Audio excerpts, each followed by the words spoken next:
Des bureaux vides, des brochures en attente de lecteurs, des ordinateurs en veille. Au centre d'information et d'orientation de Schiltigheim, on ne croisait aucun jeune ce jeudi matin. Les CIO sembleraient ne plus avoir la cote. Pour les conseillers d'orientation, la situation est difficile. 2 CIO viennent de fermer leurs portes à Strasbourg et Wissembourg, jusque-là financés par l'État et le Conseil général. Les pouvoirs publics veulent en restreindre le nombre et transférer les compétences des conseillers d'orientation aux enseignants du secondaire. C'est une situation où un service public se restreint, un service public de proximité, réellement. Vous savez très bien qu'on transfère de plus en plus de nos missions aux professeurs principaux, qui auraient à porter plein de casquettes en même temps. Et nos missions ne sont pas simplement d'ouvrir une brochure et de dire par rapport à ton bulletin, voilà ce qui te va. C'est quand même quelque chose qui se travaille et malgré la bonne volonté, on se sent de temps en temps un petit peu limité dans la façon de pouvoir évoluer, faire des choses de fond, etc. Les pouvoirs publics peinent à orienter nos enfants, le privé prend la main. Depuis une dizaine d'années, des organismes indépendants organisent de gigantesques salons d'orientation très médiatisés. Leur nom, l'étudiant, KPO ou Studierama. Demain, samedi, à Strasbourg, se tiendra le salon des études supérieures.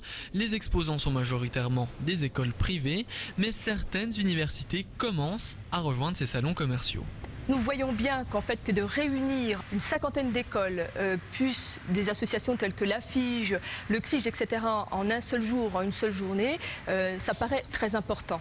On le voit de par la fréquentation, puisque 4800 visiteurs en une journée, c'est relativement dense. Nous sommes partenaires avec des universités, nous sommes partenaires en fait avec des CIO, etc. Donc non, c'est vraiment en fait un travail en commun que nous essayons de mettre en place.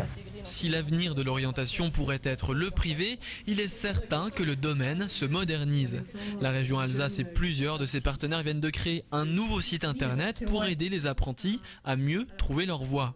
Claudine Risser, qui a entre autres participé au projet, plaide pour aller chercher les jeunes sur leur terrain. Ça ne peut que marcher dans la mesure où, encore une fois, je le disais, le jeune est en difficulté pour trouver un stage, l'employeur est parfois en difficulté pour trouver le jeune, et c'est ce site-là et ce seul site qui va permettre justement à l'un de découvrir l'autre. C'est le mode de communication des jeunes, donc bien entendu, c'est le média qu'il faut avoir. Bien sûr, la communication et l'information sont importantes. Plus on la fera tôt, mieux ça sera. Donc il faut adapter les modes de communication à ce que les jeunes recherchent. Mais avant tout, c'est un travail en profondeur fait par les professionnels au sein de l'éducation nationale. Privé ou public, dans tous les cas, les inscriptions en études supérieures débutent dès le 20 janvier pour les futurs bacheliers.